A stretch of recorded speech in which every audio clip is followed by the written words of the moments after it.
আসসালামু আলাইকুম সবাইকে। একটা জিনিস অবগত করার জন্য আবারও ভিডিওটা নিয়ে আসলাম।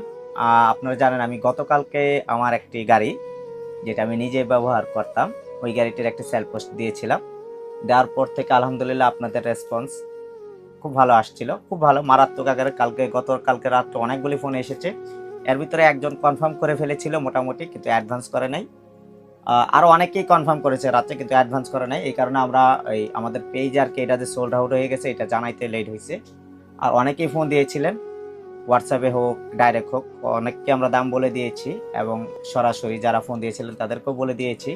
অনেকেরই আশা ছিল নেওয়ার জন্য, অনেকে নিতে পারেন নাই। কিন্তু এই গাড়িটা বিক্রি করার জন্য যখন আমি একটা পোস্ট করেছি, এটা নিয়ে একটা ইতিহাস হয়েছে, যেটা আমি বলতেছি। মানে ইতিহাস বলতে মারাত্মক লেভেলের একটা ইতিহাস হয়েছে আসলে এটা সেল পোস্ট দেওয়ার পরে।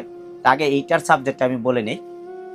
সেটা হচ্ছে অনেকেই চেয়েছিলেন গাড়িটা নিতে, আমার কাজে ব্যস্ত থাকার কারণে। আর প্রচন্ড পরিমাণ ফোন আসছে, আমাদের 3টা ফোনেই প্রচন্ড পরিমাণ ফোন আসছে এবং হোয়াটসঅ্যাপে, যেই কারণে আর কি হয়তো বা কারো কল মিস গেছে, গেছে। অনেকেই রাখতে বলছিলেন আমাকে গাড়িটা, কিন্তু আপনারা জানেন ভালো করে আমি বলেছিলাম যে আমার টাকার প্রয়োজন, এই কারণে আমার নিজের শখের গাড়িটা আমি বিক্রি করে দিচ্ছি এবং দিয়েছি। এটা অলরেডি অ্যাডভান্স হয়ে গেছে, কনফার্ম হয়েছে, অ্যাডভান্স হয়ে গেছে। সম্ভবত ওনারা গাড়িটা ডেলিভারি নেবে পরে, কিন্তু আমাকে টাকাটা আগেই পেড করে দেবে। ওনাদের নামে আর একটা গাড়ি আছে, ওইটা সেল দিয়ে ওইটা নাম ট্রান্সফার করে তারপর আমার কাছ থেকে 20-25 দিন পরে আর কি গাড়িটা নেবে। তখন হয়তো বা আমি কে নিয়েছে আমি আপনাদেরকে ইনশাল্লাহ জানাই দেব।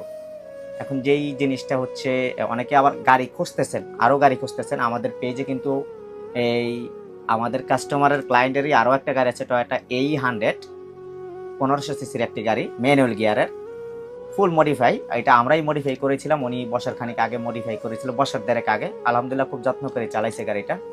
এই গাড়িটা আপনারা দেখতে পারেন, ওনার সাথে আমাদের স্ক্রিনে দেওয়া ওই পোস্টটাতে আপনারা দেখতে পারেন, ওই মালিকের নাম্বারটা দেওয়া আছে, আপনারা ওনাদের সাথে যোগাযোগ করতে পারেন, আমাদের সাথেও চাইলে পারেন।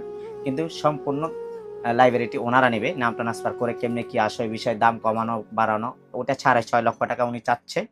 একটু কম বেশ করে উনি ছেল দিয়ে দেবে ইনশাল্লাহ। আপনারা ওনার সাথে যোগাযোগ করে, আমি স্ক্রিনে দিয়ে দিচ্ছি গাড়িটা, এই গাড়িটা নিতে পারেন। খুবই ভালো কোয়ালিটির একটি গাড়ি এটা, একদম আসলেই ভালো। আমার নিজের হাতে করা গাড়ি তো, আমি নিজে দেখেছি। আর উনিও খুব যত্ন করে চালাইছে, প্রচুর টাকা খরচ করছে, আমাদেরকে দিয়েই করাইছে এবং নিজেও করাইছে। আমাদের আরও একটা গাড়ি আছে, সেটা হচ্ছে ক্যামরি ভিস্তা, মার্কপুর স্টাইলে লুক দেওয়া। ওই গাড়িটা আলহামদুলিল্লাহ, ওইটা 1800 সিসির গাড়ি, এটাও স্ক্রিনে দিয়ে দিলাম। এই গাড়িটা অনেক ভালো গাড়ি, আপনারা চাইলে। এগুলি হচ্ছে কি আমার ব্যবসায়িক গাড়ি, যেই গাড়িগুলি আমি বলতেছি, একটা হচ্ছে কাস্টমারের গাড়ি, আরেকটা হচ্ছে আমার ব্যবসায়িক গাড়ি। এখন যেটা হচ্ছে, আমি আপনাদেরকে যেটা বলতে চাইছিলাম, আমার কথাটা আর কি সবাই একটু মনোযোগ দিয়ে শুনবেন। এই গাড়িটা অ্যাড দেওয়ার পরে আমি আল্লাহ তাআলার একজন নিকৃষ্ট গুনাহগার বান্দা, আর কিছু না। জাস্ট খালি একটা মোটর মেকানিক আমি, জাস্ট। কিন্তু এই মোটর মেকানিকের একজন মিস্ত্রির লেবার বলতে পারেন, যেটা খুশি বলতে পারেন, আল্লাহ তাআলার গুনাহগার একজন বান্দা। ওই হিসাবে আমি বাংলাদেশের থেকে শুরু করে পৃথিবীর অনেক মানুষের ভালোবাসা যে এত পরিমাণ পাবো আমি কল্পনাও করিনি। মানে আমার গাড়ি বিক্রি হোক না হোক, কিন্তু আমি যেই জিনিসটা পেয়েছি এই গাড়ি অ্যাড দেওয়ার পরে, আমি আমার মনে করেন আমার সারা জীবনের যত অর্জন ছিল, আমি এই অর্জনের পূর্ণতা পেয়েছি এই গাড়িটা অ্যাড দেওয়ার পরে। এটার বাস্তব কাহিনীগুলো হচ্ছে যে এখন বলতে পারেন যে কি হয়েছে ভাই। আসলে আমাকে মানুষ যে এত পরিমাণ ভালোবাসে, এমন মানে আমার মতো একটা মেকানিককে মানুষ এত পরিমাণ ভালোবাসে, আমার কল্পনা জানা ছিল না। আমি এমনি নর্মালি ভিডিও টিডিও ছাড়ি, আপনারা দেখেন, নর্মালি কাজ করি। একজন ওয়ার্কশপ মিস্ত্রিকে মানুষ এত পরিমাণ ভালোবাসতে পারে, এত পরিমাণ বিশ্বাস করতে পারে, আমার জানা ছিল না। মানুষ কিভাবে আমাকে বিশ্বাস করে, আমি চিনি না, জানি না। আমাকে সেই সিলেট থেকে, সেই লন্ডন থেকে, সেই এই এই আপনার সিরাজগঞ্জ থেকে, মানে এই পর্যন্ত না হইলেও কম হইলেও 50 থেকে 60 জন লোক ফোন দিছে, রাসেল ভাই আপনি কেন আপনার ব্যক্তিগত গাড়িটা বিক্রি করবেন, টাকা আপনার কত লাগবে বলেন, আমরা দিচ্ছি। আপনাকে যদি আল্লাহ তাআলা বাঁচায় রাখে, কোনোদিন টাকা দিয়ে, মানে টাকা আপনার ফেরত দিতে হবে এরকম না। টাকা আপনার কাছে রাখেন ভাই, আপনার ভালোবাসি, এই কারণে আপনাকে টাকা দিয়ে হেল্প করতে চাচ্ছি। একটু চিন্তা করেন ভাই। সেই লন্ডন থেকে এক ভাই ফোন দিছে যে ভাই আপনার 20 লাখ টাকা যদি হয়, আপনার কি হয়ে যাবে কাজ, কত লাগবে বলেন, আমি দেব। টাকা নিয়ে চিন্তা করেন, একটু চিন্তা করেন ভাই। আমাকে চিনে না, জানে না, কিচ্ছু না, জাস্ট খালি আমাকে ভিডিওর মাধ্যমে দেখে আমি একজন মোটর মেকানিক্স, এর মাধ্যমে পরিচয়। মানুষের ভালোবাসাটা একটু চিন্তা করেন যে কি পরিমাণ ভালোবাসা, এই কাজ দিয়ে মানুষের সাথে আমার সম্পর্কগুলি হয়েছে। আল্লাহ তাআলা করছে। এই জিনিসগুলি, এই যে আপনাদের যে ভালোবাসাগুলি আমাকে আরো আরো সৎভাবে বাঁচার অনুপ্রেরণা দিচ্ছে, আরো সৎভাবে আপনাদের সাথে চলাফেরার অনুপ্রেরণা দিচ্ছে। আমি আগে কি ছিলাম জানি না, আজকে থেকে আমি আরো আরো ঘুরে যাচ্ছি। এতে মানুষের সাথে এমনভাবে সম্পর্ক করতে হবে, কারো মনে আঘাত দেওয়া যাবে না, পয়সা দিয়ে ব্যবসা করা যাবে না। পয়সা এমনিতেই আল্লাহ তাআলাই দেখেন, মানে পয়সায় আসলে সম্পর্ক পয়সায় দেয়, আবার সম্পর্ক পয়সায় নষ্ট করে। এই যে হচ্ছে গিয়া ঘটনা। মানে আমি চিনি না, সিরাজগঞ্জে আমার এক ভাই আছে, উনি আমার ক্লায়েন্ট ছিলেন। ক্লায়েন্ট থেকে আস্তে আস্তে বন্ধুর মতো সম্পর্ক হইতে হইতে এখন মানে ক্লায়েন্ট না, ভাই ফোন দিছে। উনি কান্না জড়িত কণ্ঠেই আমাকে বলে, ভাই ভাতিজা গাড়িটা চালায়, আপনি গাড়িটা বেচছেন, আমি টাকা পাঠাচ্ছি, কয় টাকা লাগবে। এরকম অনেক ভাই অনেক জায়গা থেকে, আমার কাছের শুভাকাঙ্ক্ষীরাও আমাকে, কত লাগবে, কি লাগবে, টাকা নাও, তুমি গাড়ি বিক্রি করো না। আমি মনে করেন যে আমি এই যে গতকালকে রাত্রে থেকে এখন পর্যন্ত মানে এই জিনিসটাই খালি চিন্তা করছি, গাড়ি বেচবো কি বেচবো না। হ্যাঁ, মানে সবার, মানে আপনারা বুঝেন যে কি পরিমাণ ভালোবাসা মানুষের ভিতরে থাকলে একজন মোটর মেকানিক্সকে যারা চেনে না জানে না কিচ্ছু না, টাকা কবে ফেরত নেবে সেইটাও বলে না, আগে টাকা নেন, ব্যবসা করেন, কত লাগবে ব্যাংক অ্যাকাউন্ট দেন। মানুষের ভালোবাসাগুলি দেখেন কি পরিমাণ বিশ্বাস করে আমাকে, যেন আল্লাহ তাআলা এই বিশ্বাসের জায়গাটায় ওনাদের স্থানে, আমাকে যে স্থানে ওনারা রেখেছে কিংবা আপনারা রেখেছেন, আমি যেন ওই জায়গাটায় মৃত্যুর আগ পর্যন্ত থাকতে পারি। আমার জন্য দোয়া করবেন সবাই। আমার আগে থেকে আরো অনেক অনুপ্রেরণা বেড়ে গেছে, আপনাদের প্রতি ভালোবাসা বেড়ে গেছে।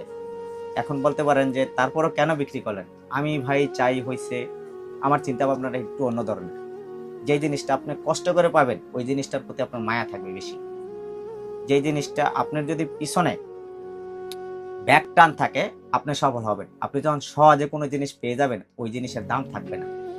তো আমাকে যে ভাইয়েরা আর কি এই সাপোর্ট গুলি দিতে চাচ্ছিল, দিয়েছে, দিচ্ছে, ওই ভাইদের প্রতি কৃতজ্ঞতার শেষ নেই। বলছে এটাই লাখ ও কোটি শুকরিয়া, আল্লাহ তাআলা ওনাদেরকে নেখায় দান করুক, যতদিন আল্লাহ তাআলা বাঁচায় রাখে, ওনাদের মাথায় যতদিন চুল থাকে, কত বছর জন্য আল্লাহ তাআলা ওনাদেরকে বাঁচায় রাখে, যতগুলো চুল থাকে মাথায়। তো এই যে ভালোবাসাগুলি, এই কারণে আমি চিন্তা করছি যে এই যে টাকাগুলো নিয়ে এই টাকায় আবার সম্পর্ক নষ্ট করে ফেলতে পারে, ভয় লাগে ভাই। এই কারণে আপনাদের টাকাগুলি আমি নেই নাই। কিংবা হচ্ছে আমি চাই আমি কষ্ট করে, মানে আমার এখন গাড়িটা যখন না থাকবে, আমার মনের ভিতরেই একটা চিন্তা ভাবনা থাকবে, আমি দ্রুত একটা কিছু করি, কাজে আগ্রহী হই, হ্যাঁ, নিজের পরিশ্রমটা আরো বাড়াই, মানে কেনার আগ্রহ থাকবে। দেখা গেছে আল্লাহ তাআলা যদি তাই 2-3 মাসের ভিতরে আল্লাহ তাআলা আবার গাড়ি করে দিবে, আমি নতুন ওয়ার্কশপ চালু করলে এটা বেশি দিন লাগবে না। আপনাদের যেইভাবে পরিমাণ সাপোর্ট এবং ভালোবাসা পাইছি, আমার মনে হয় না আমার লাগবে। এই একটা কারণে ভাই নেই।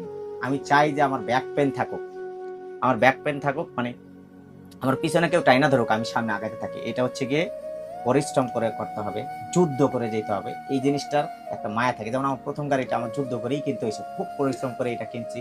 যাই হোক, একজন ভালো লোকের কাছে গেছে, উনি আমার সম্মানিত ক্লায়েন্ট ছিলেন। ওনার ভালো লোকের কাছে গেছেন, এইটা আমার আশেপাশে আর কি ঘুরে ফিরে থাকবে।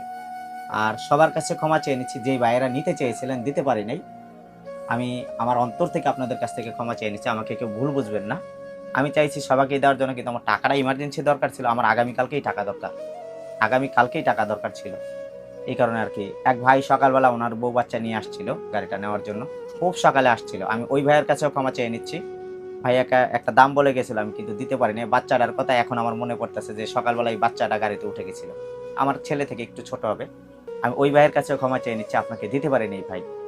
মানে আমার যে পরিমাণ খরচ ছিল এই গাড়িতে, আমার একটা টার্গেট ছিল, ওই টার্গেটে আর কি আমার বিক্রি করার সিদ্ধান্ত ছিল। আপনি ভাই আমাকে ক্ষমা করে দেবেন, আপনার বাচ্চাটা আমার গাড়িতে উঠে গেছিল। আপনার বাচ্চাকে যেন আল্লাহ তাআলা আরো ভালো গাড়ি উপহার দেয়, দোয়া রইল।